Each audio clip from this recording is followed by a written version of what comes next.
السلام عليكم. في فيديو النهاردة هنحضر مع بعض 3 مشروبات رمضانية مفيش أسهل من كده في تحضيرهم. كل سنة وحضراتكم طيبين، ربنا يجعله شهر خير عليكم. تابعوا الفيديو للآخر ويلا بينا نبدأ.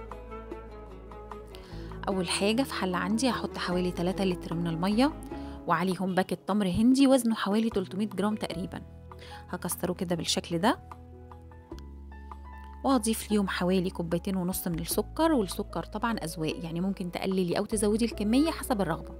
هقلبهم تقليبة مع بعض وهسيبهم يغلوا لمدة 5 دقايق وهطفي عليهم واغطي واسيبهم منقوعين كام ساعة.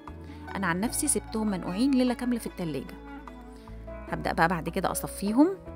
ممكن تستخدمي مصفى تكون واسعة وشاشة وتصفي في حاجة تكون برضو واسعة، يعني استخدمي المتاح بالنسبة لك. أهم حاجة نصفيه كويس قوي من الشوايب.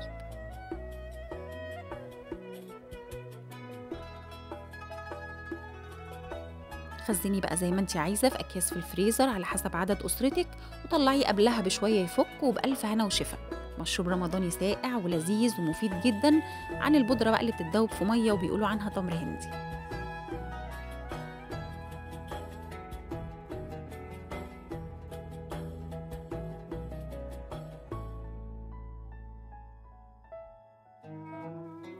وفي الشفشق عندي هحط كوباية من الكركديه.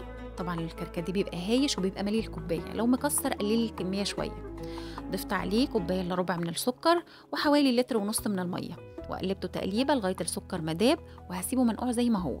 هدخله التلاجة يسقع في نفس الوقت، يعني هنقعه كده في التلاجة 3-4 ساعات وبطلعه صفيه، وبقى عندنا أحلى مشروب كركديه ساقع.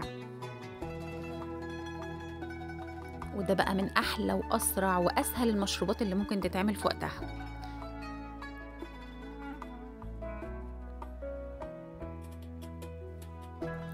وعشان تحضري العناب في الشفشق عندك، حطي نص كمية مشروب التمر هندي اللي حضرناه مع بعض، ونص الكمية التانية من مشروب الكركديه اللي حضرناه مع بعض برضه. روقي دمك بقى بعد وقفة المطبخ طول اليوم في الصيام. ربنا يعينك ويقدرك على صيام وقيام الشهر الكريم ويجعله في ميزان حسناتك حبيبتي، وتعيشي دايما وربنا يحسن ما بين ايديكي. بتمنى يكون الفيديو عجبكم واشوفكم على خير. كنت معاكم شيماء الحلواني، مع السلامة.